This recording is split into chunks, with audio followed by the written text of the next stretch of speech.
What's up, everybody? Y'all come on in.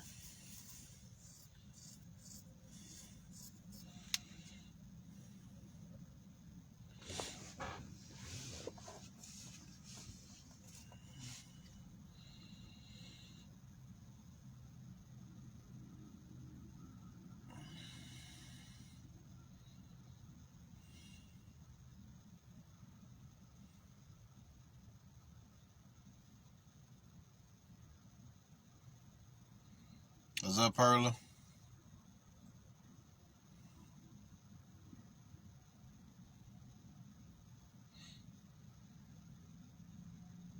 What's up, Portia?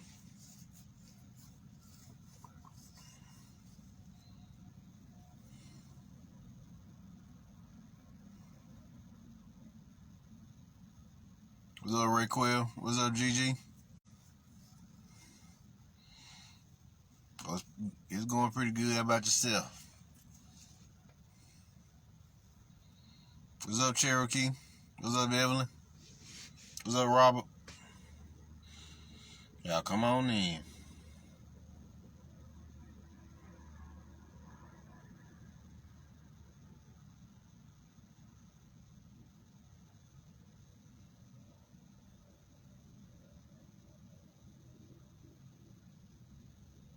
What's up, Alexis?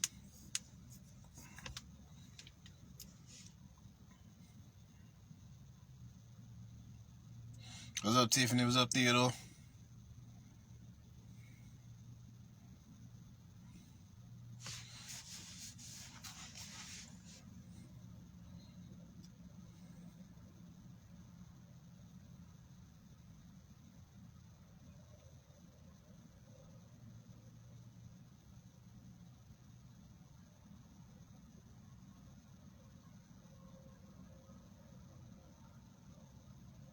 What's up, Lanille? What's up, Michelle? What's up, Bobby? Y'all come on in.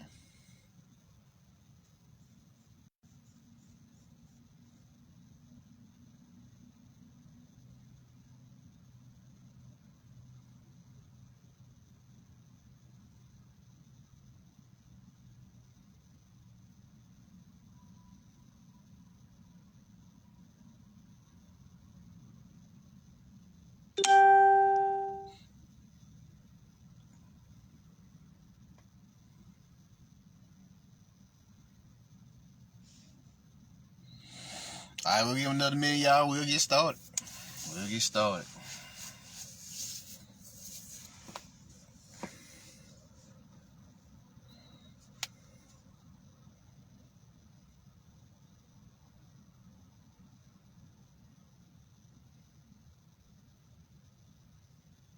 What's up, Dorothy?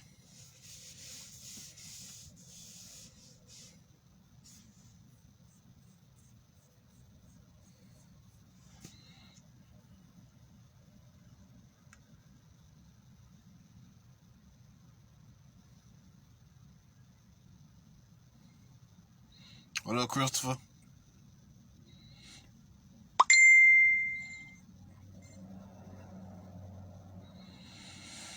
All right, let us begin. What's up, Osiris? Let us begin.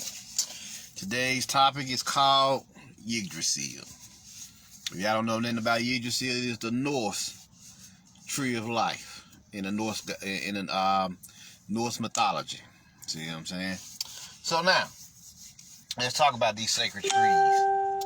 You know, there's a lot of things that prompted this election. What's up, Darth? There's a lot of things that prompted this election. So let's get into it. What is Yggdrasil? It's the world tree. What do I mean by the world tree? I mean the vast network of tree intelligence and consciousness that's all over the planet. That's what I'm talking about. You see what I'm saying? The vast network of tree intelligence / consciousness that exists all over the planet. You see what I'm saying? That's what I mean by world tree. You see what I'm saying? World trees, shall I say? World trees. You know, the Yggdrasil is just the symbolic energy of all of the collective tree consciousness existing as one singular entity. See what I'm saying? You see this in Kabbalah and all that, but Yggdrasil is a little bit more special because they break that shit down. You see what I'm saying? They break it down. And what do I mean by they break it down? Well, let's listen to them. Let's let them hear it. Let's hear what they got to say about Yggdrasil.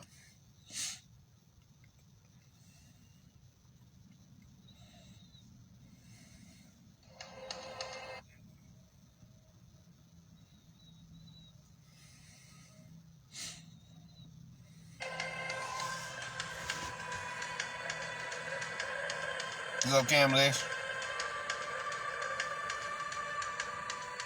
Yggdrasil is the tree of the worlds in Norse mythology.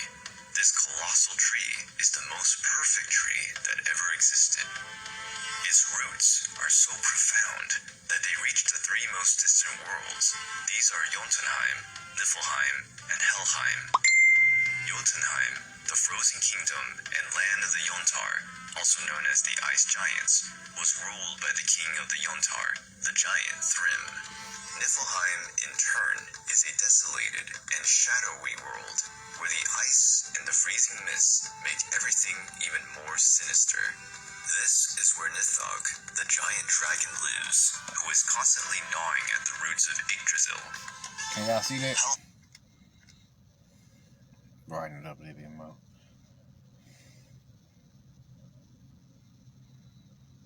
Shadowy world, where the ice and the freezing mist make everything even more sinister.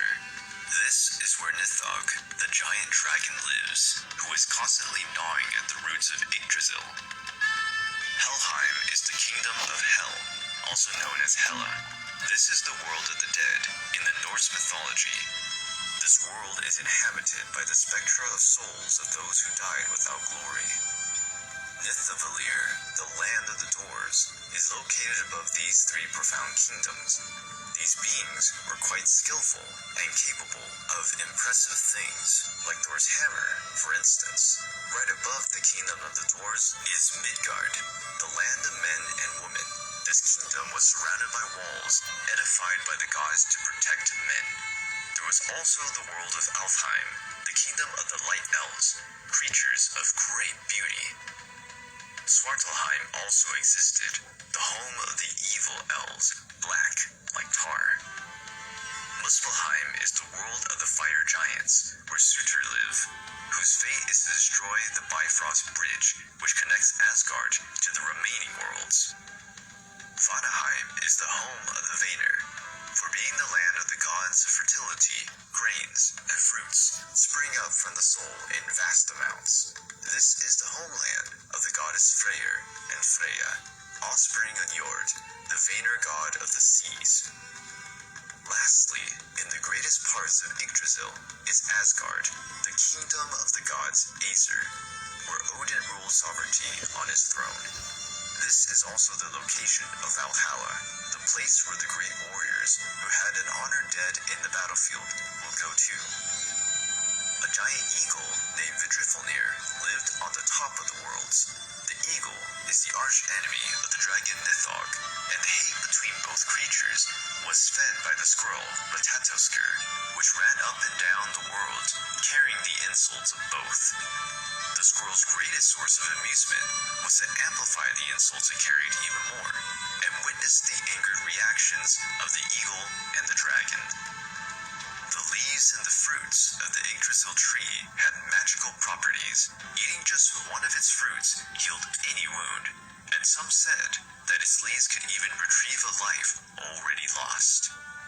Yggdrasil will always remain beautiful and green, but it will tremble with Ragnarok's arrival.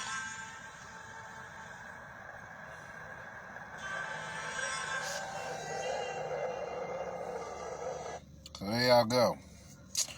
That's the mythological story of Yggdrasil, the cosmic tree intelligence, or slash planetary tree intelligence down here. You see what I'm saying? Trees are living beings. And we're going to get into all that today about the trees. And there's a reason why we're going to get into all that today. What's up, King Yellow? You know, there's a reason why. But yes, do know, if y'all have never seen a picture of Yggdrasil, let me go and do that before I forget.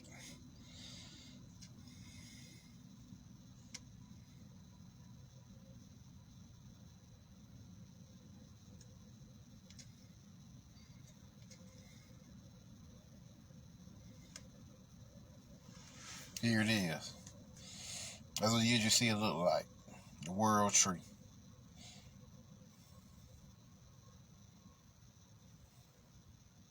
So that's Yggdrasil.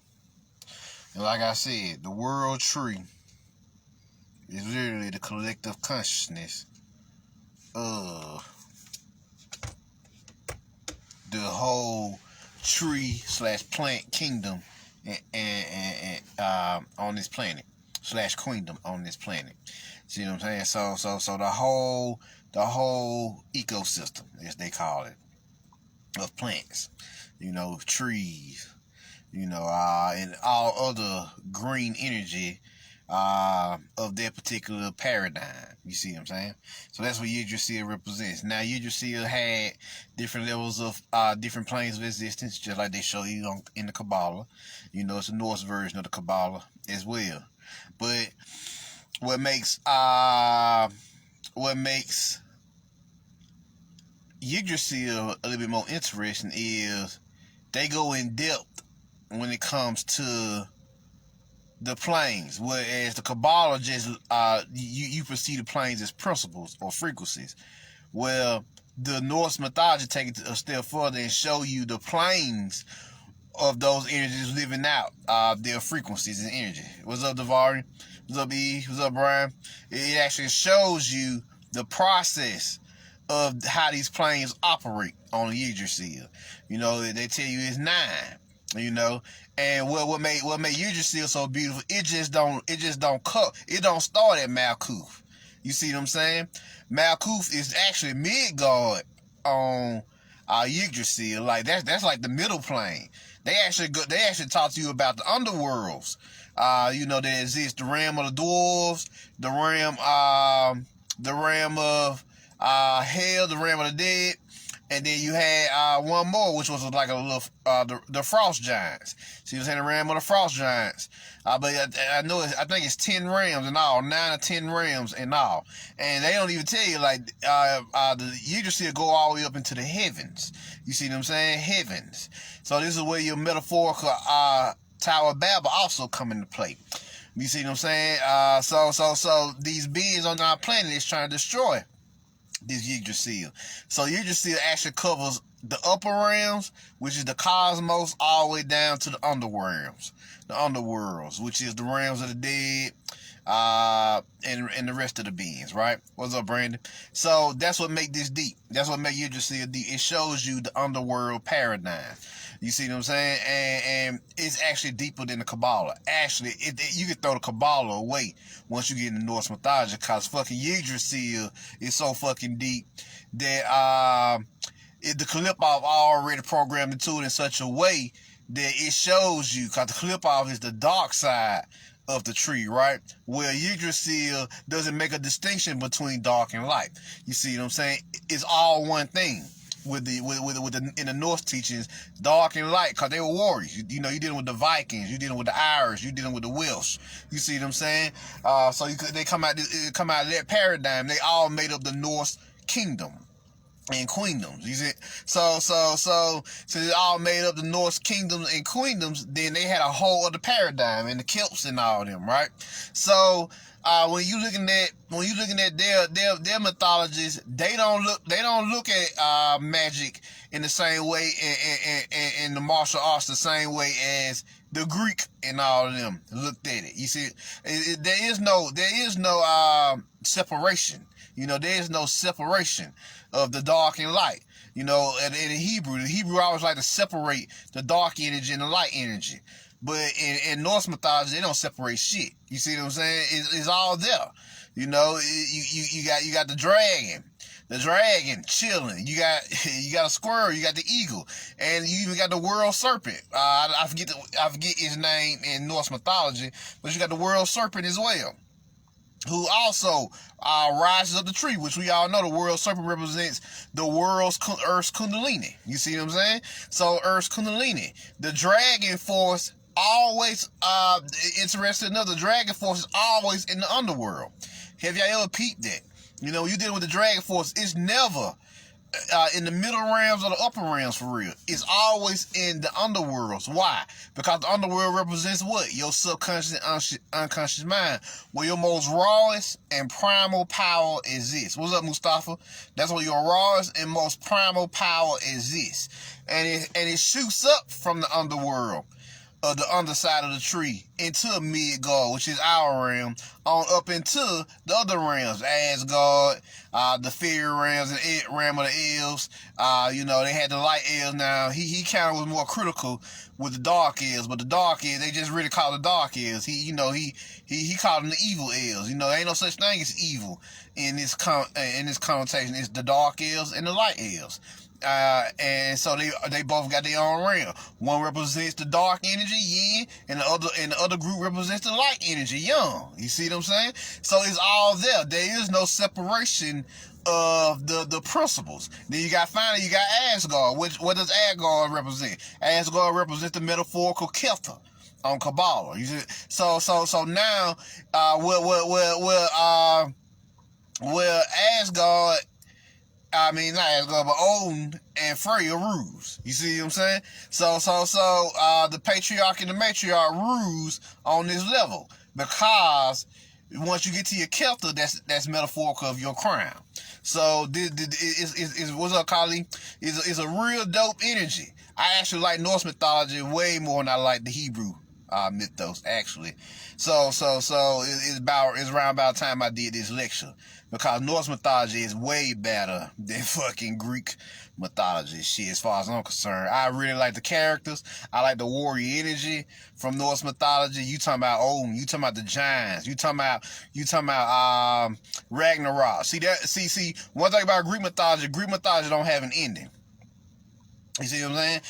Greek mythology don't have an ending, because Greek mythology don't tell you what's happening now. Norse mythology ends this shit and tells you that it will begin again after a great war between the old gods and the current gods. And so through this great war, new gods will be born. I.e. us, i.e. our children. We kind of, i.e. us, who are being birthed out of the old, between the war of the old gods and the current gods. Who are the old gods? The old gods are our ancestors. The current so-called gods are the archons. You see what I'm saying? The demiurgic beings and their squad, their minions, and they go and they clash with each other. But through this clash, through this warfare, there's new gods produced for the new world. Some of the old guys even come back who are pure enough, like Balder, the god of light. The god of light comes back. But they show you that in fucking American Gods. Balder is Shadow Moon, reincarnated. He a god of light, because everybody keeps saying he got this light about him. He got this consciousness about him. So this is what's happening here with this particular group of teachings here. So Yggdrasil is real fucking powerful if you understand the mythology behind it, the people who created it. And I even went over Ragnarok. I went over Ragnarok super hard. Ragnarok happens in the heart chakra. Believe it or not, those old guys and the current guys cancel out to give birth to the new God within you. And then the energy rises up to your crown, you become fully conscious. You see what I'm saying? So they cancel each other out in the war, because it was pretty much a stalemate in Ragnarok. It was a stalemate between both. So the energy rises up, because the energy, the chaos energy between the refinement of the energies gives birth to these new guys. These new guys, and these new guys start coming in. It started at the end of the age, which is Ragnarok, and they start coming on in up into the golden age that's to come. So yeah, what's up, Chosen? So this is a deep mythology. It's a deep mythology, So if you get a chance to research it, you YouTube the videos. Just type in Norse mythology. It's stacks of information on Norse mythology. You see what I'm saying? But it's one of my favorite mythologies, because I just like the warrior energy. but they magical warriors. They not just physical warriors. They warriors with magic. And you know, that's why American God is so popular. Who Shadow Moon hang around? He hang around Odin. Why Odin pick him? Cause he Odin's son. And who was Odin the lover? It was the melanated woman, Sophia. You see what I'm saying? The melanated woman, Sophia here. So Sophia was teaching Shadow Moon the secret sciences. You know? Oh, who was the Statue of Liberty? Oh, there's Libertas, the Roman goddess of balance. You know, so they was letting you know what it was. And this season here, this season 3, he's supposed to find out that he God. Finally, he go through that journey of the hero to find out he God. You know, and I'll watch it one day once they finish up everything. What's up, Terry? Once they finish up everything, and we'll go over American God season 3. So let's continue here. Do trees have long lives? Yes. There are some trees estimated to have lived anywhere from 70,000 to 100,000 years. Let me show you a video here on what I'm talking about. So let's get it.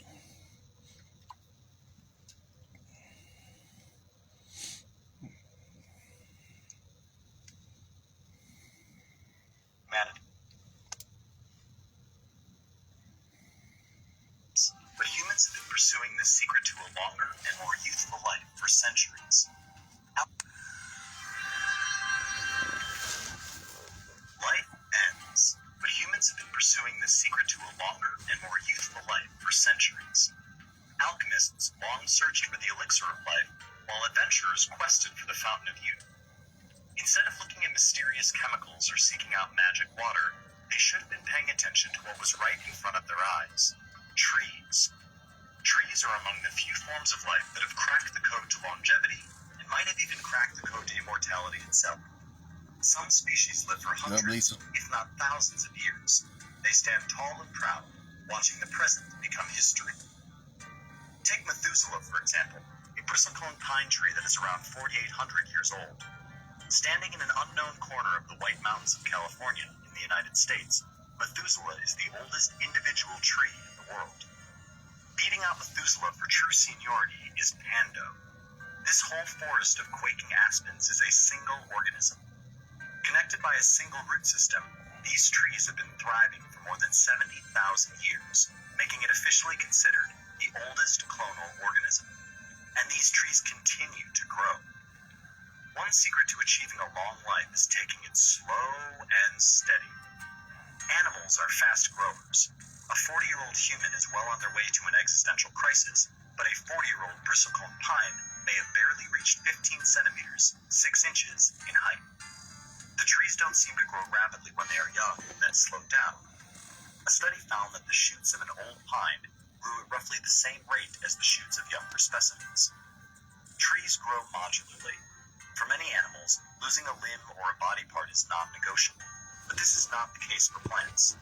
Plant stem cells present in the plant's extremities, like the root tip and the tip of the stem, allow trees to continue to expand and branch out both above and below the ground.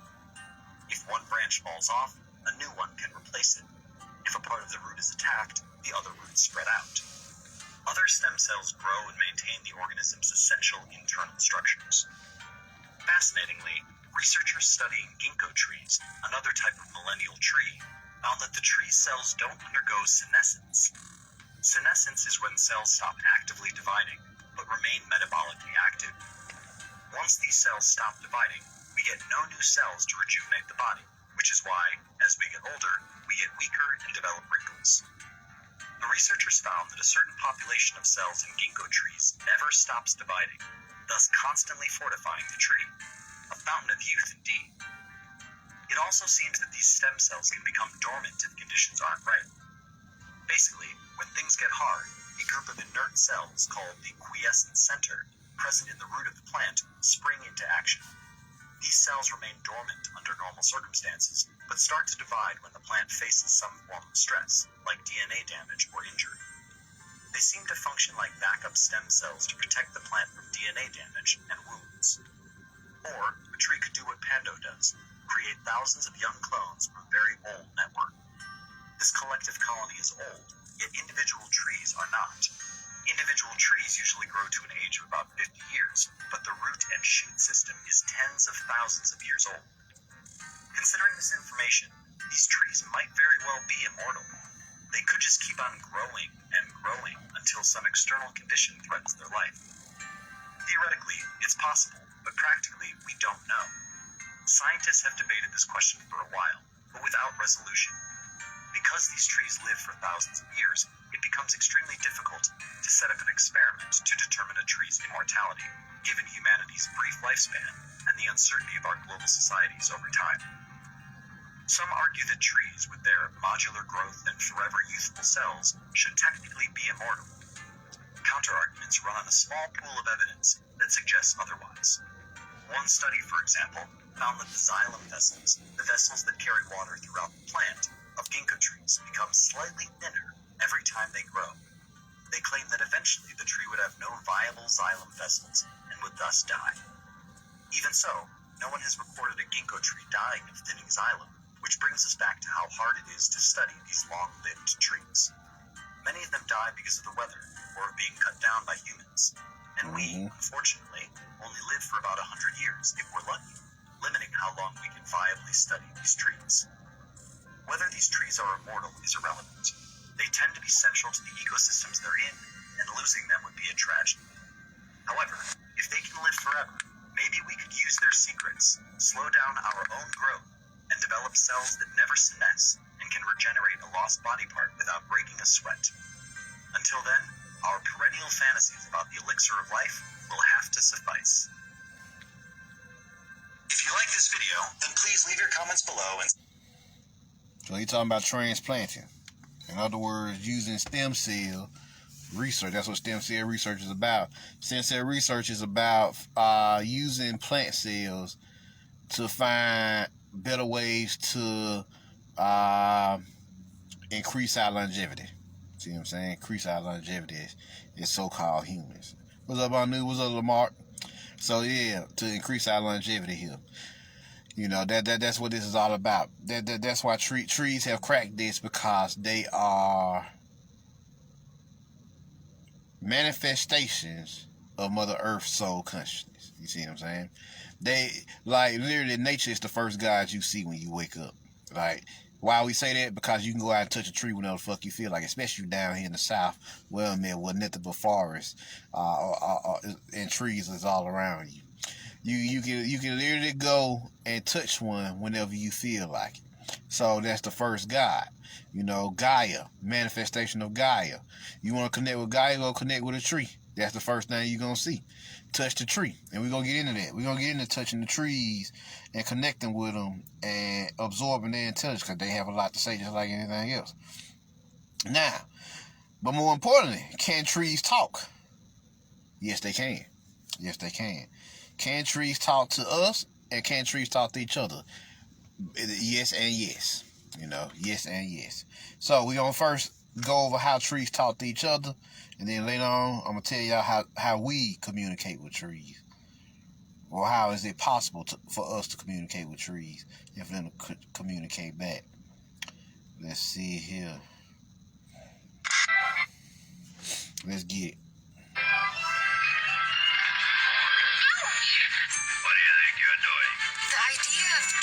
Trees has been capturing the human imagination for generations. What's up, Hachi? You say something? My bark is worse than my bite. Okay, so maybe they don't talk to us, but it turns out trees can talk to each other. Trees are speaking to each other. But that does beg the question, what do trees have to talk about? And can we learn to speak their language?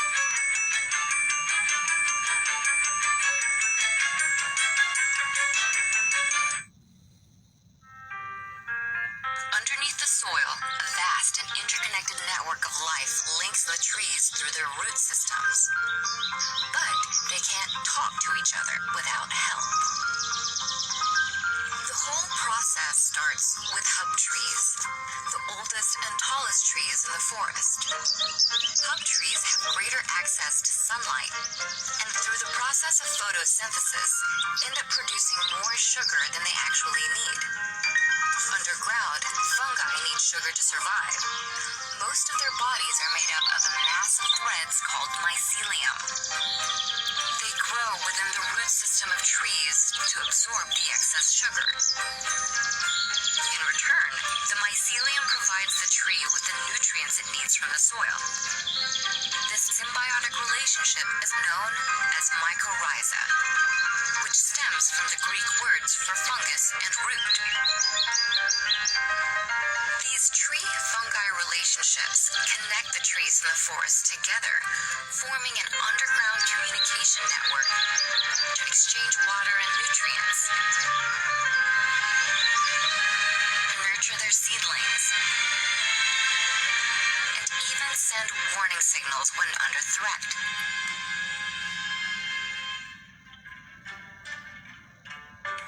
So, how many trees are really talking to each other? To get a better picture of these forest relationships, a team of researchers used DNA analysis to map a fungal network in a patch of Canadian forest. Remarkably, they found that one tree was connected to 47 other trees. Damn.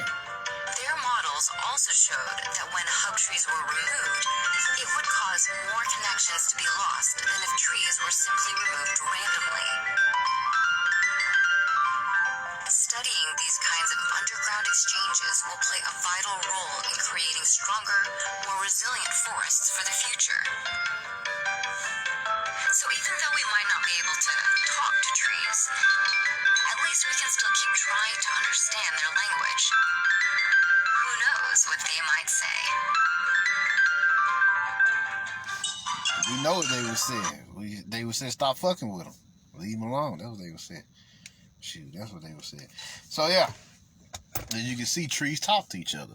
And the bigger trees actually build the bigger and older trees, the sages of the tree family, actually build the networks. You know, Shay. What's up, Shay? What's up, Jay? They actually build the networks for the whole tree communication cycle and a tree intelligence. So every tree is a family or a tribe of trees, and he said he connect to 47 trees. Now it's if you live in a rainforest like me, it's millions of hub trees around here, thousands, hundreds. See what I'm saying?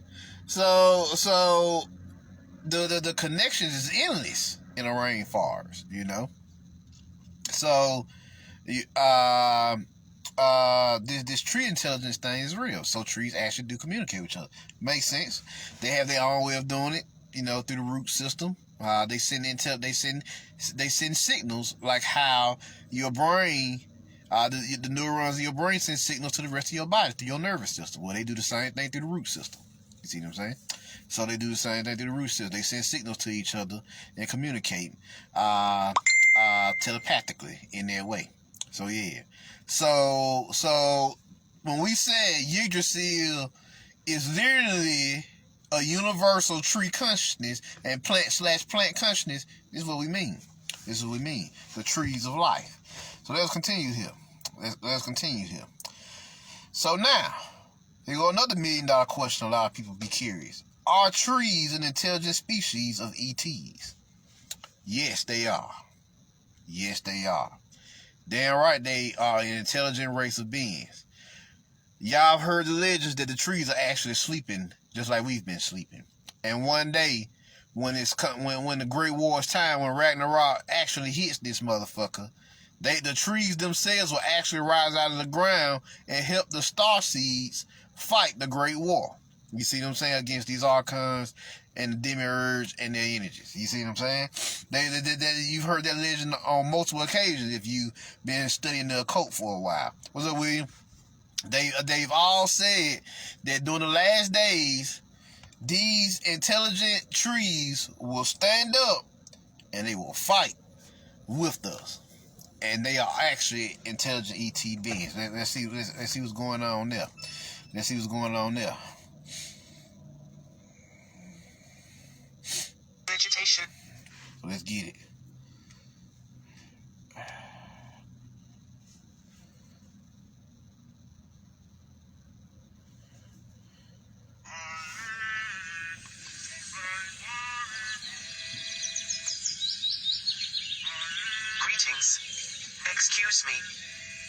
beings. Right here, please. Yes. Greetings, humans. Wow, it really seems you can't see the forest for the trees. My name is Sequoia, and I am talking to you today on behalf of the vegan plant-dinoid extraterrestrials. The vegan plant-dinoids are a race of highly intelligent, conscious, sentient, and sapient, plant and vegetation extraterrestrial beings who come from a planet orbiting the Vega star. We call ourselves vegans. Vega is the brightest star in the constellation Lyra, the fifth brightest star in the night sky from Earth. Vega is only 25 light-years from Earth, and human scientists consider Vega the most important star in the sky to Earth, after the Sun, but for more reasons than you may think. Vega is also home to the vegans, a race of plant-dinoid extraterrestrial beings. We brought plants, trees, vegetation, and flora to planet Earth. Long before humans arrived, we colonized planet Earth with our plant-dinoid vegan offspring in the form of grass, flowers, trees, algae, fungus, and all plants and vegetation. We dominate the land and water, and we create the air on planet Earth. The name Vega was originally pronounced Wega, and came from the Arabic word waki, meaning falling or landing, referring to the plant-dinoid extraterrestrials who landed on Earth from Vega. The alien agenda of us vegan plant-dinoid extraterrestrials has been the most successful of all. We vegan plant-dinoids rule this planet Earth. If it were not for us, no other life on this planet could exist. You hear the word planet, it sounds so much like plant. Because the planet belongs to the plants. Simply put, you humans are the slaves to us plants. Agriculture, botany, and horticulture are sciences where and which we have forced humans to be our caretakers, our servants, our slaves. You need us, but we do not need you. You are in a symbiotic dependent relationship with us plants. The rulers of the plant-dinoids from Vega are the trees. Trees can live for thousands of years, and there are colonies of trees on Earth which have been around for more than 80,000 years. This is why you humans call some trees evergreens, because we are always green, meaning to you, we live forever. We were here to witness the rise and fall of the reptilian dinosaurs. We have seen humans come and go. We have witnessed humans go from primitive to your current state. And we will be here long after humans are no longer here, and some other race of beings have spread over the planet. The warrior class of the vegan plant-dinoids make up what we call the vegan mafia, and they include plants like roses and cactus with their sharp thorns, the poison of ivy, and the meat-eating Venus flytraps. Yes, that's right, plants eat meat. Not just plants like Venus flytraps, but all plants eat meat. When you bury a dead body in the ground, plants eat that dead body with our roots, and use it as fertilizer. This is why it became a practice amongst you humans to plant a tree over a dead body, so that the tree could eat the meat of the dead body, and the deceased human would be resurrected as a tree vegan plant-dinoid. This is where the concept of haunted woods and sacred groves come from. And human animism traditions believe that everything has a spirit, including plants, and they are right. This is why Osane is the Yoruba Orisha god of the plants. We plants are you humans' source for medicine and herbs for healing. We plants are your human source of papyrus and paper for writing, printing, learning, and art. This is why the two most important things in the Bible are trees, the tree of life, and the tree of knowledge. The magic wands that human magicians use come from tree branches. Human beings who call themselves vegans are people who work on behalf of the vegan plant-dinoid extraterrestrials. You are what you eat. The more plants you eat, the more our plant DNA will override your human DNA. We have colonized your planet, and we will colonize your body. The melanin in your skin is just like chlorophyll in plants. It is used to absorb sunlight and create energy through photosynthesis. When you look at the tree tops, it looks just like afro hair. And when you look at tree roots, it looks just like dreadlock hair. Human fictions like The Odd Life of Timothy Green, Poison Ivy on Batman, Treebeard in The Lord of the Rings, Groot from Guardians of the Galaxy, the movie The Happening, and Swamp Thing, have been created by humans to communicate that conscious vegetation and plants in the form of vegan plant-dinoid extraterrestrials have taken over planet Earth. I'll leave you with this one last statement to ponder. If a tree talks in a forest, and no one is around to hear it, does it make a sound?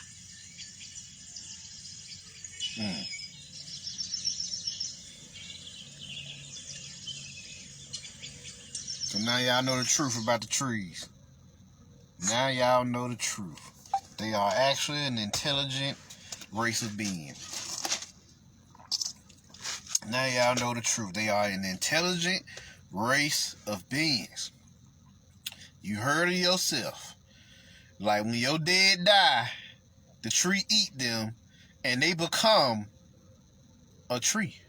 A part of it, their spiritual energy, their life force, actually becomes their tree. Ain't that deep? Ain't that deep?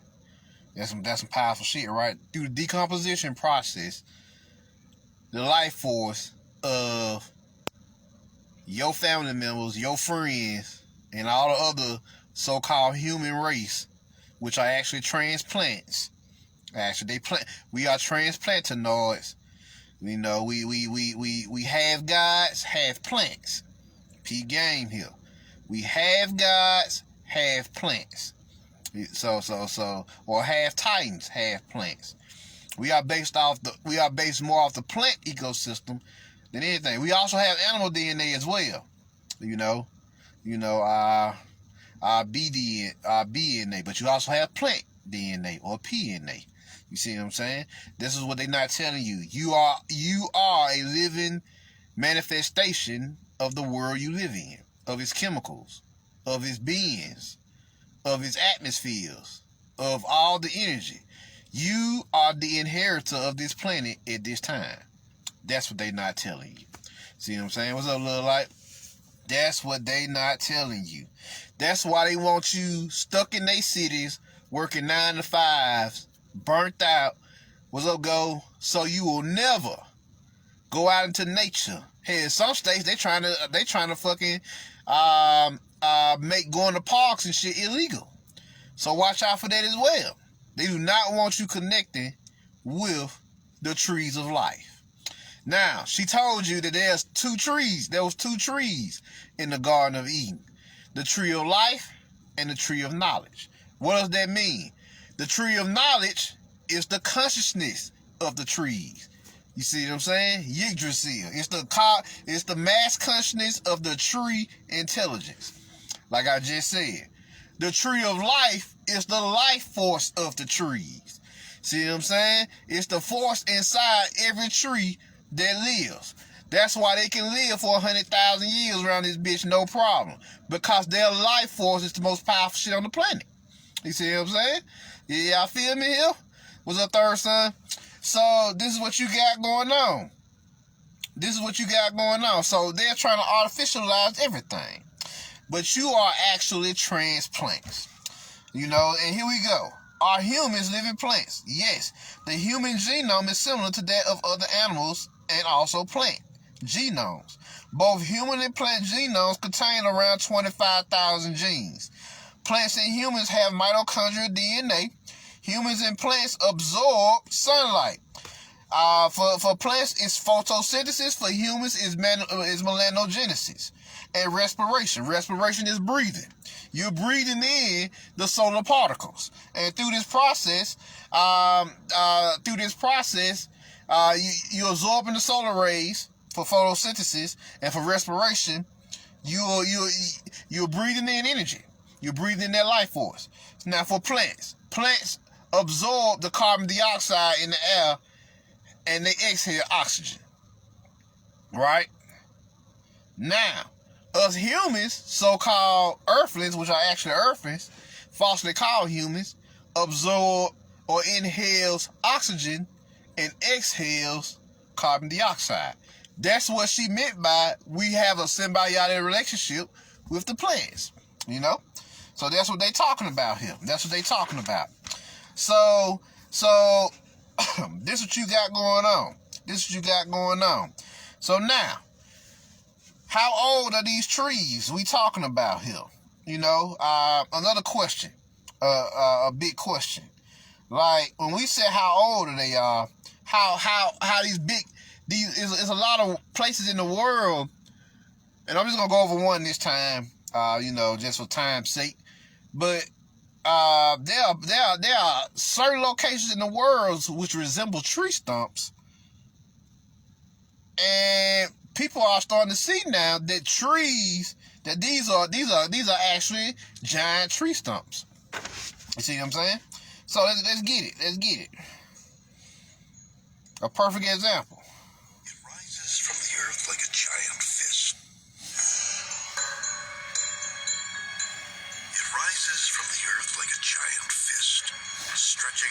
strike the sky. A colossal, 900-foot shaft of rugged rock, one whose very name conjures notions of both awe and dread. Devil's Tower. Devil's Tower is remarkable because you can drive across these sedimentary plains, see nothing but flat ground for miles and miles. And then this tall, dark tower emerges as you drive towards it. There is nothing like it in the surrounding area. The rock has a grayish, even a greenish gray color. And so, as you approach Devil's Tower, it's a distinct, stark contrast to the sort of tans and browns of the surrounding sedimentary rocks. Located in northeastern Wyoming, Devil's Tower was declared America's very first national monument in 1906 by President Theodore Roosevelt, who sought to protect it as an object of scientific interest. Since then, many have asked, what could have caused this massive tower to form? There are many theories about it, but there's no agreement on what it was that produced this miracle of nature. It is made of volcanic-type materials, but there's no other volcanic activity around it. So, what caused this thing? We don't know the answer to that question. It's a really interesting conundrum. Is Devil's Tower really a miracle of nature? Something that simply cannot be explained by natural and scientific laws? Sorry, but that explanation is simply not good enough. As much as we like to walk around with the confidence that we know this planet and we understand the planet we live on, there seems to be nothing but mystery on this planet. We don't understand how to predict earthquakes. We don't understand how lightning travels. There's so many questions that we have about what produces the forces of nature. What do we really know about this planet we live on? Just when we think we have Mother Nature figured out, something reminds us that we're not as smart as we think we are. After all, have we found a way to put out the Centralia fire? Or how Devil's Tower was formed? What if not knowing all the answers is why we were put here in the first place? Perhaps we're made to keep searching, to keep learning, and to keep trying to figure out the answers to the unexplained. You're right. That's the most honest I've ever heard them be. They said, this planet is a complete mystery. It's because y'all ain't from here. Y'all don't have no connection to it. Neither are y'all trying to make a connection to it. Y'all just like to study, calculate, and document, which is science. But y'all don't like to fuck with the mystical sides of it, which is connecting, being receptive, meditating, communicating, and becoming one with the trees. And activating those tree genetics inside of you, those plant genetics inside of you. They don't want to talk about that. Oh, that's pseudo. That's pseudo. That's why they fucked up now. But they actually know the truth. They ain't gonna tell you the truth, but they know the truth. You know, they know the truth. So yeah. So this is what's crazy. Y'all just seen me such amount of time talk about the wonders of the trees. Now check out what these crazy motherfuckers is doing. These crazy mofos are killing trees, cutting them down, when y'all just seen in previous videos that trees have the ability to regenerate themselves, right? So they cutting down trees, killing them off, and guess what they doing? They are cloning trees in replacement of the natural trees, which is the dumbest, most lunatic, most lunacy shit I've ever heard. So see, when you first wake up, you think this is a prison planet, but the further you go into your conscience, you realize we in a fucking asylum. We in a madhouse. We in a criminal asylum with these crazy motherfuckers on this planet. And y'all about to see exactly what I'm talking about. Check this out. Check this out. Check out this fucking crazy shit I'm about to show y'all. Literally the name of the video is called A Group Clones Giant Trees to Fight Climate Change. Oh, y'all gotta see this. Here in Nevada mountains, these climbers are on a mission, scaling one of the world's oldest and largest trees. But they have loftier goals than just reaching the top. They're here to collect young branches and use them to clone this giant sequoia. Climber online! The expedition was organized by the Archangel Ancient Tree Archive. The group believes planting forests of clone champion trees will help combat global warming. We're trying to hurry here at the 11th hour, the 59th minute, and gather the genetics of the largest and oldest living sequoias and archive those to be utilized. Giant sequoias can grow up to 300 feet high and 25 feet wide, making them ideal for storing carbon. They can live up to 3,000 years, surviving wildfires, droughts, and disease. So we feel like that may be something special in those genetics that could help resist the changes of climate change, global warming, things like that. What we have here are the clippings that we took from the very top of the sequoia tree, 230 feet. We went out to the very tips of the limbs and harvested this material. Jim Clark takes the clippings to Archangel's Michigan lab, where they snip the shoots and plant them in nutrient-rich containers. Despite the tightly controlled conditions, most won't survive. But the ones that take root grow indoors for several years before they're ready to plant. The genetics don't change. This little tiny tree will be exactly the same genetically as the mother tree. Archangel says they've cloned 170 species and planted 300,000 clones around the world. The replanting of trees, major trees, is absolutely crucial as one of the constituent parts to mediating the impact of climate change. But skeptics question whether these ancient trees are genetically superior or just lucky they didn't get cut down. They also doubt planting a limited number of trees will cool the warming planet. The pace at which climate is changing right now is faster than any time in past Earth history. And so we have to be thinking about very rapid solution. And a slow-growing tree may not be able to keep up with the pace at which the Earth is changing right now. But there's no disagreement over the value of planting and protecting big trees. And for these arborists, doing nothing is not an option. Terry Che, Associated Press, Camp Nelson, California. So yeah, that's what you're dealing with. You in the asylum. Nah, fuck all that. We beyond prison at this point. Our asses is in the asylum. These motherfuckers is crazy. These niggas here, and you notice they didn't say not one time that they was gonna plant seeds.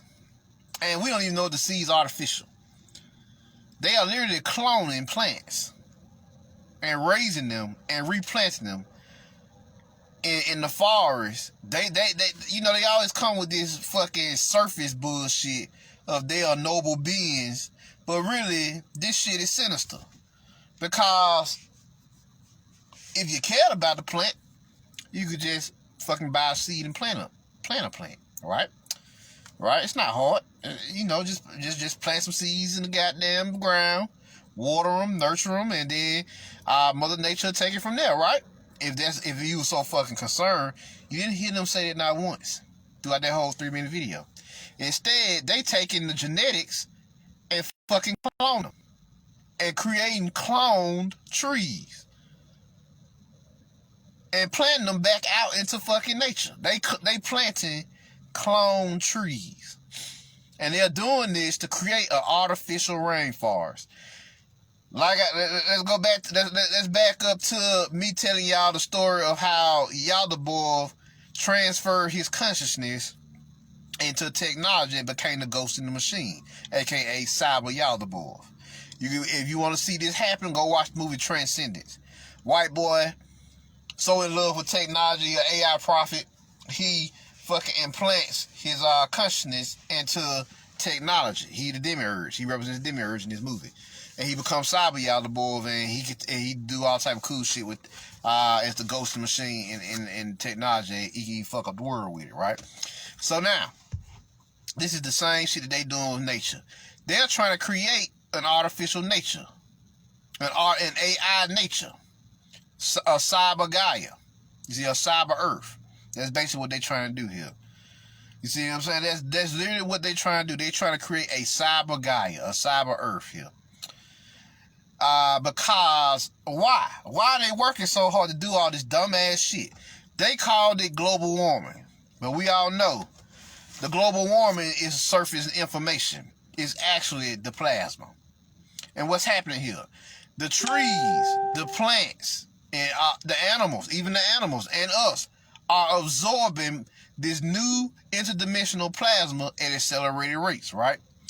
Plants are, here we go. Plants absorbing plasma. Plants are absorbing huge amounts of plasma right now, which is altering and transmuting the planet into a crystalline, plasmatic, etheric soul matrix. That's what you got going on. That's what you got going on. Hey, what's up, Daisy? So, let me read that again. Plants are absorbing huge amounts of plasma right now, which is altering and transmuting the planet into a crystalline, plasmatic, etheric soul matrix. See what I'm saying? They do not want this. So they do not want this. There is an agenda to cut down as many trees as possible to slow down this process. Me and a friend of mine, me and Lil Light, we go to the lake all the time, and we went yesterday, and what we seen was depressing. They have been cutting down all the trees around the lake, low key. They just been taking them out left and right, and I always told y'all that the lake we go to is a high vibrational area. It's a force nexus, right? It's high in life force energy, right? So one of the ways they're trying to douse that energy, but since it's vibrating so high, that's the lecture. That's the place where I actually showed y'all about the green light radiation being in the lake, and we've done plenty of videos in the honeysuckles and all that. So they've decided to just take out as many trees as possible over there, right? To douse them absorbing plasma, because when you have a natural environment like that that's high vibrational, it is channeling the energies into the ground, into the root system faster, healing Mother Earth at an accelerated rate.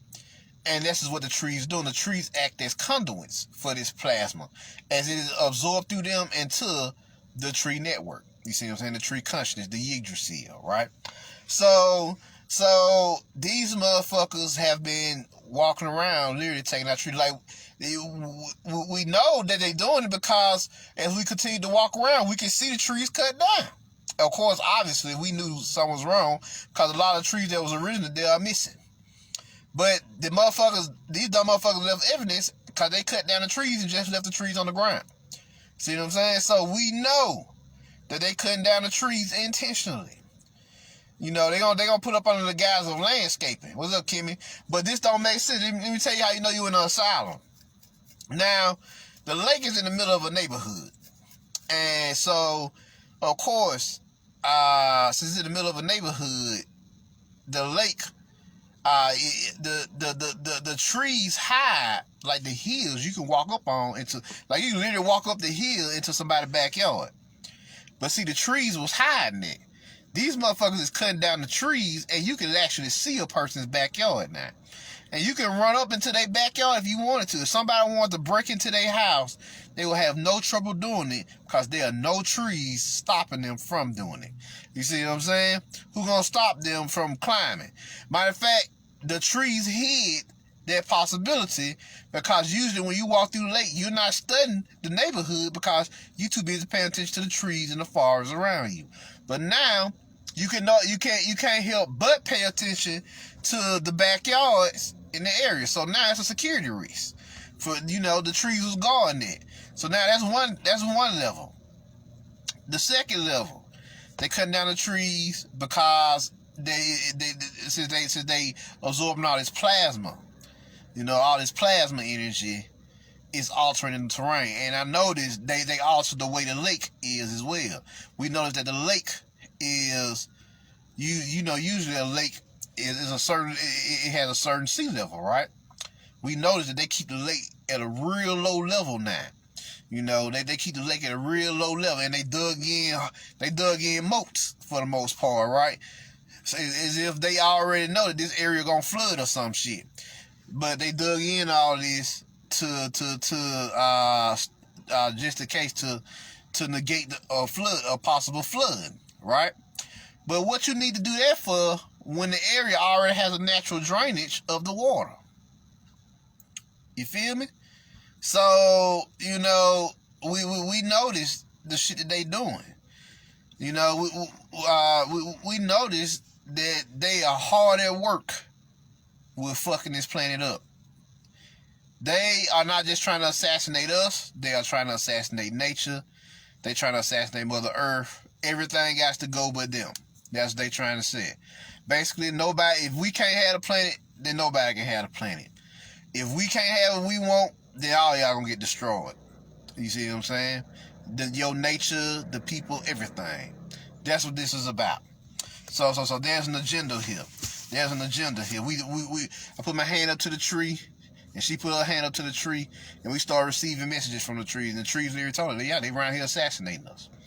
They assassinated us because they are afraid of this plasma coming down, and it's actually regenerating us and y'all.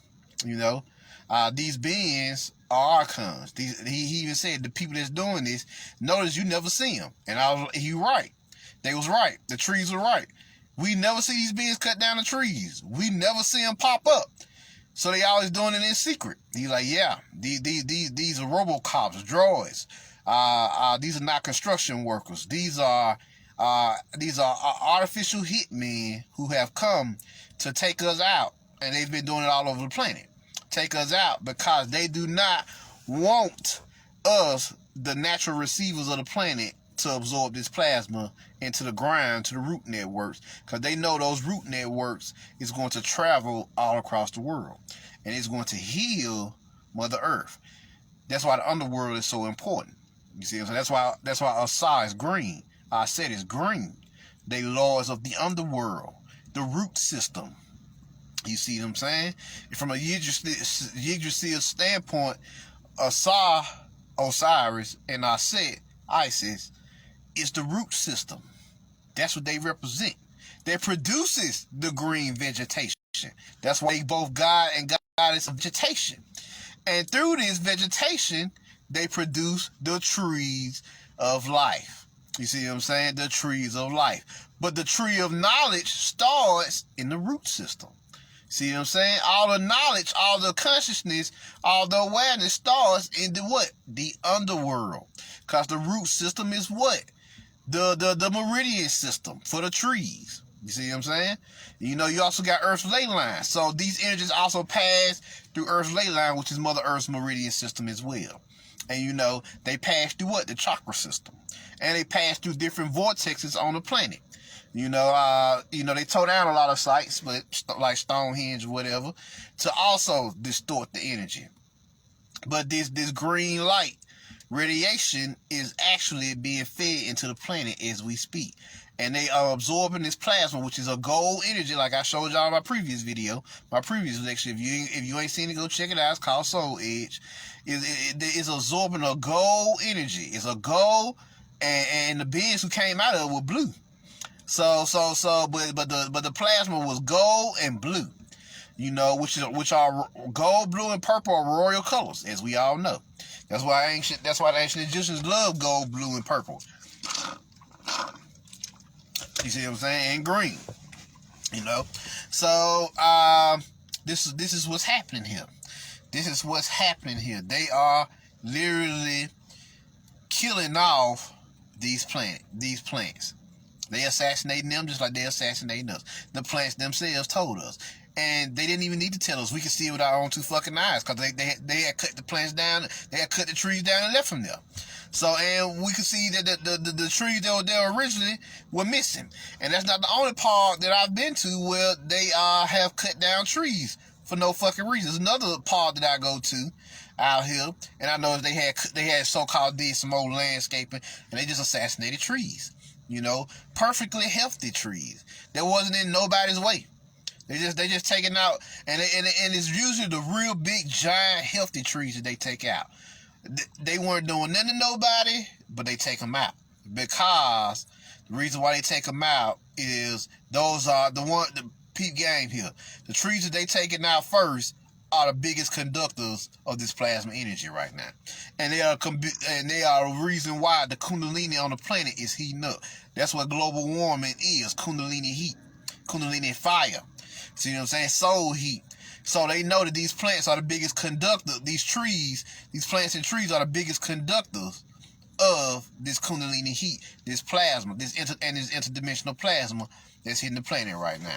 So that's why they've been going around killing as many as they can. So now, because of this genetic alchemy that's happening on the planet, now plants inhale carbon plasma as they are now exhaling hydrohelium. We as the earthlings are now starting to inhale hydrohelium again, and we are exhaling carbon plasma. It's no longer carbon dioxide. Peep game. It is plasma in a gaseous form, but it's still carbon. It's carbon-based plasma that we exhaling. That's why they want you to wear the mask. Now you see how it all comes together.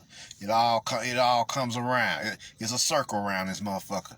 Everything is a pandemic. That's why we say it's a pandemic. It's a circle. See what I'm saying? So now you see why they got you wearing these fucking masks.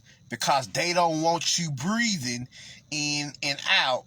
They don't want you breathing in the new hydrohelium. And they don't want you exhaling the carbon plasma, which is what the trees absorb. The trees absorb the carbon plasma, and they exhale hydrohelium. So they're trying to disrupt. What they're trying to do here is disrupt the natural cycle or natural ecosystem of this planet. You are part of this as symbiotic beings in connection with the planet. So this is why they got us wearing masks. You see what I'm saying? This is why they got you wearing masks. You absorb the plasma too. That's why you're able to kick out carbon plasma. Because we're absorbing the plasma as well. It's hydrohelium or hydroplasma helium. You see what I'm saying? So it's hydroplasmic helium now. So we absorbing the plasma from the atmosphere and we exhale carbon plasma now. You see what I'm saying? Or carbon plasma. You know, we still working on words here, or carbon. We'll work on that. Carbon plasma for now. So, and the trees inhale carbon plasma and they exhale hydrohelium. You see what I'm saying? Or hydroplasmatic helium, because you know that's why the green light radiation hit the water first, so that plasma could get into the liquid. It was gonna come in the form of a liquid, cause half of the equation was what? Hydrogen. The other half now is in the atmosphere due to condensation, right? Due to condensation, it travels up into the atmosphere and travels all around the world through the natural fucking water system, all right? And so now it's in the wind. Now it's in the air. Now you're breathing it in. And it's being pumped into this dimension anyway from another another etheric realm right now. We're in a golden realm right now. So this etheric plasma is being pumped heavily into this realm, as old girl showed you in the video that I discussed last go around. So all this plasma is being absorbed into the world, absorbed into you, absorbed into the plants, absorbed into the trees, absorbed into the earth, the whole Yggdrasil plant matrix around here, right? You know, the whole Yggdrasil plant matrix. Even the animals are getting upgraded. That's why the animals are getting more intelligence, because they are absorbing more plasma. Animals opening doors, animals eating different foods, animals doing all type of unique things now that has never before been seen on this planet. Peep game. What's up, Charisma? So now, let's see here. The Cabal at least wish to stop or at least slow this process down. See, you know, that's what they're trying to do. And so they're trying to combat real nature with artificial nature. That's the only thing they know how to do. That's why I know that's how you know Symbiotic is real. Because they're listening to a quantum AI computer with the ghost in the machine, which is Symbiotic, the cyber demiurge. Don't believe me. Pay attention to the world you're living in. Look how everything is becoming more artificial. Society is becoming more artificial. They trying to create an artificial nature. You know, everything, and they've made all that is natural public enemy number one. You can't buy herbs. Herbs can't be allowed in the fucking medical field. This can't be allowed. This can't be allowed. You know, that can't be allowed. You know, it's just a list of what you can't do naturally on your own damn planet to heal yourself. You know, now you gotta take out fucking drugs, which are literally made up of 40% of plants. You know? They made up of 40% of plants, but they put opium and shit in it. So the other 60% is the man-made bullshit they put in there to fuck you up. It's on, you know, it works because they gotta put plants in there because plants actually that's the part of the pill that actually gets absorbed into your body. The other 60% is the chemicals that fuck you up. See what I'm saying? So yeah, it's deep. What's up, Immortal King? It's deep. Now, the new Yggdrasil. The new Yggdrasil, or World Tree Network, will be a fully functioning carbon crystalline plasmatic superintelligence of Mother Earth's new consciousness, aka, as she's acquired a new title, Gaia the Phoenix. You see what I'm saying? Gaia the Phoenix. So yeah, so it's a new Yggdrasil now. That's what you're seeing. You're seeing the birth of a new Yggdrasil. And these motherfuckers is trying to fuck up the birthing process. They're trying to suppress the birthing process. You know, while it's still in its infant stages. You know, like they do, they've had plenty of practice with the mothers in abortion clinics. The abortion clinics is one big experiment. Not only is it a bonus of killing as many melanated babies as they can, babies period, it was an experiment for them to understand how to stop something in its infant stages. You see what I'm saying? That's how they learn how to stop shit, you know, before it gets big. So now that's what you're seeing. You're seeing them work their ass off to stop something that's supposed to happen from happening. Which is why we know this is a fucking asylum. This is a madhouse. This is a loony bin at this point. Fuck what they talking about, nigga. This Gothica, nigga. That's what you living in now. You living in Gothica now. Motherfuckers just think you just in a straight madhouse, and the motherfuckers who logical, who call themselves logical and insane, and the niggas who call themselves spiritual, who can tap in, they the ones considered to be crazy. This is what you dealing with here. So the new Yggdrasil is still on the way. It's still happening. No matter what these motherfuckers do, no matter how hard these niggas work, it's still going down. You know, this new Yggdrasil program, this new Yggdrasil matrix is still being birthed. So eventually, this madhouse of a society we live in gonna have to eventually be destroyed. There's no ands, ifs, or buts about it. Because the genetically modified organisms, the artificial intelligence of this planet is literally warring against the natural intelligence of the planet. So, Mother Earth is treating it like a disease that sits on her body. You know, it's like a wart or an infection or sore or any other thing that doesn't belong on her body. She's ready to get rid of it. She's after she finish up her birthing process of this plasma energy, then they ass is grass, cause that's the last big thing that needs to hit the planet. The upgrade of the Yggdrasil system, the Yggdrasil matrix. So the birthing of this new matrix is going to change everything, and so even you. So definitely. So you're gonna see these vampires get wiped the fuck out soon. These archons get wiped the fuck out soon, and they know it. That's why they lose their damn minds, and you rejoicing around here. So don't get caught up in their bullshit. It's all smoke and mirrors. Hell, they running. Hell, most of that shit you see on TV is pre-recorded. Agenda 21 is pre-recorded. You see what I'm saying? Most of that shit ain't even happening right now. They trying to make us think it's happening. They trying to give us an idea of what they trying to do. But they know that they're not going to get this done in time. Because it's happening too fast. The more they fuck with the planet, by law, by the law that they even stated of action and reaction, the more you create a action, the more you create a reaction. Right? That's the third law of Newton, right? Right? So the more of an action you take against the planet, the more of a reaction you get from the planet, and the more she fuck you up. And the faster she grows because she feel like she's being threatened. And by extension, you feel like you've been threatened. That's why a lot of us are enraged right now, frustrated or pissed off. We are actually picking up on the emotions of the planet and the state of our situation as well. Hell, it ain't like we can't see that we fucked up right now. If you can't see that you fucked up right now, then your ass must be still slumbering right now in the zombie matrix. And guess what? Like I told y'all, I got the Mars 20th before these battle lines finish being drawn.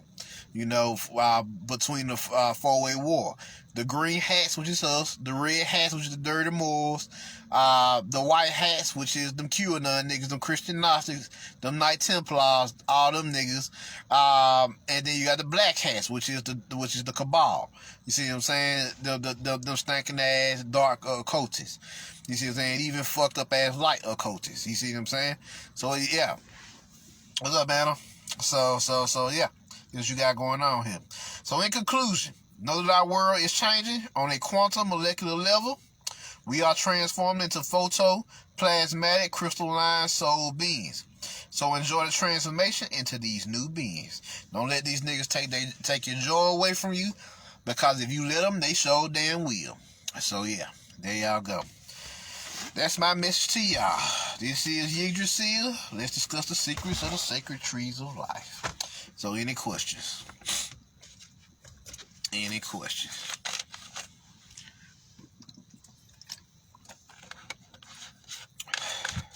What's up, Bella?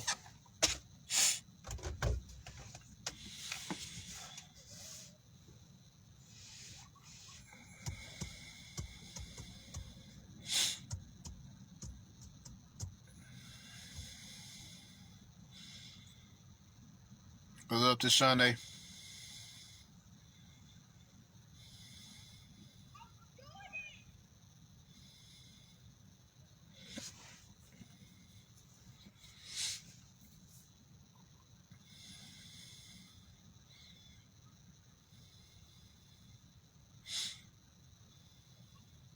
What's up, Ty? So any question?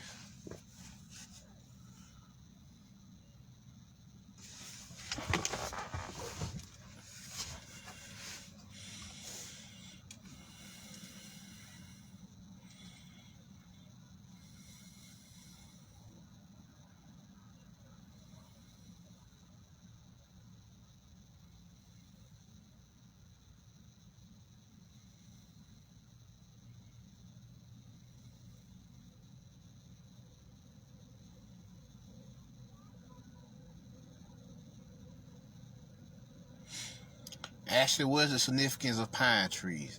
The pine trees represents the pineal gland. It's the tree version of the pineal gland. You see what I'm saying? Because that's what they produce, pine cones. If I'm not mistaken. If my knowledge serves me correctly about them.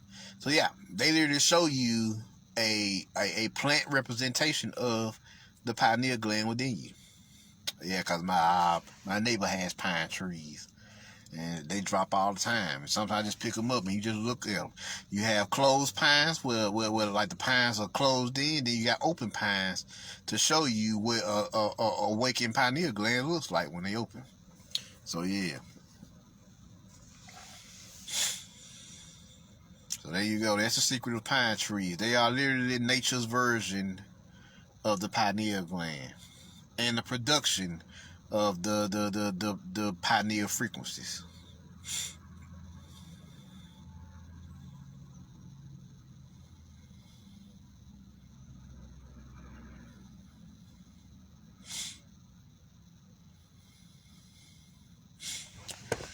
So, any other questions?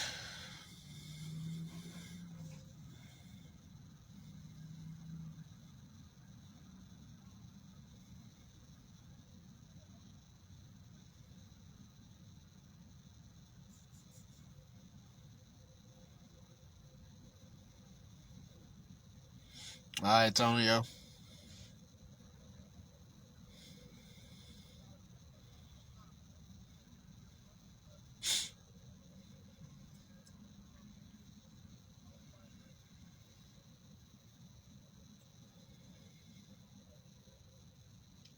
So, any more questions before I roll it out?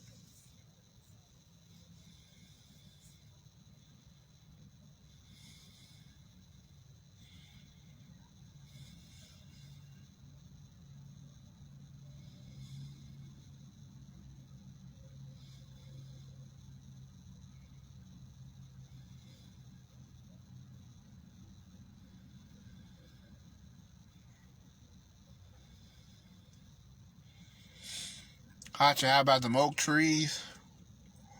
And I had to check on oaks. I'm not too familiar with oak trees like that.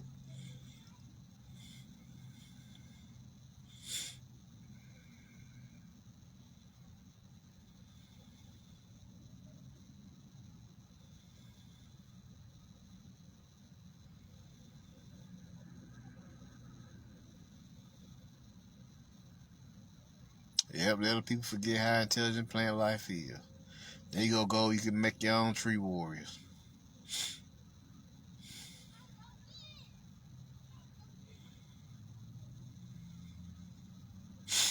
Mushrooms are psychedelics. Most of them. Some of them poisonous now. But some mushrooms are actually psychedelics. They enhance your DMT, which is dimethyltryptamines, triggering many visions and also states of consciousness. So yeah, allowing you to travel the multiverse or the cosmos. You can holler at my boy Ani Asaru. He sells those. He sells the shrooms.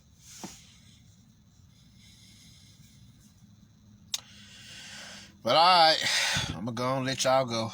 I'm Marvin Jones. Y'all share this with your friends, let them know what's going on. Also, if you want the 100 sacred needle names, holler at me for the $20.